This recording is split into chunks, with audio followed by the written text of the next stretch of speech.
क्या आपने कभी सोचा है कि हमारी धरती पर ऐसी अद्भुत और विचित्र प्रक्रियाएं हो सकती हैं जो हमें हैरान कर देती हैं?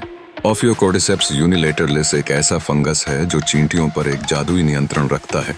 जब यह फंगस चींटी के शरीर में प्रवेश करता है तो यह अपनी उपस्थिति को उस छोटे कीड़े के मन और शरीर में बुनता है, जिससे वह अपने शिकार पर शासन करने लगता है। एक बार जब फंगस चींटी के अंदर फैल जाता है तो यह उसकी शारीरिक गतिविधियों को निर्धारित करने लगता है। उसमें किसी तरह की अजीब सी शक्ति आती है जो उसे ऊंचाई पर चढ़ने के लिए मजबूर करती है। जैसे ही चींटी ऊंचाई पर पहुंचती है, फंगस वहां अपने स्पोर्स को फैलाने के लिए एक आदर्श स्थिति पाता है। एक सफेद थ्रेड के रूप में फंगस चींटी के दिमाग और शरीर को संक्रमण करता है, जिससे वह सिर्फ एक भूतिया जैसी झोंबी बनकर रह जाती है। ये जिंदगियां इस प्रक्रिया में एकीकरण के स्थायी उदाहरण हैं।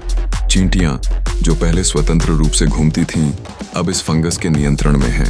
यह दृश्य एक तरह की भयानक और अजीब भूमिका निभाता है, जहां चींटियां उच्च पेड़ों और घास पर चढ़ जाते हैं। यह पूरी प्रक्रिया एक सुगम जादू की तरह होती है, जहां एक जीव अपना जीवन समर्पित कर देता है और किसी अन्य का जीवन संजोता है।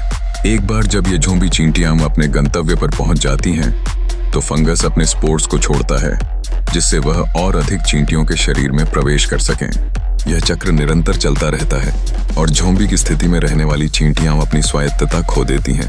आमतौर पर ये स्थितियां प्राकृतिक संतुलन में एक गहरा प्रभाव डालती हैं, जबकि वन वातावरण को भी प्रभावित करती हैं।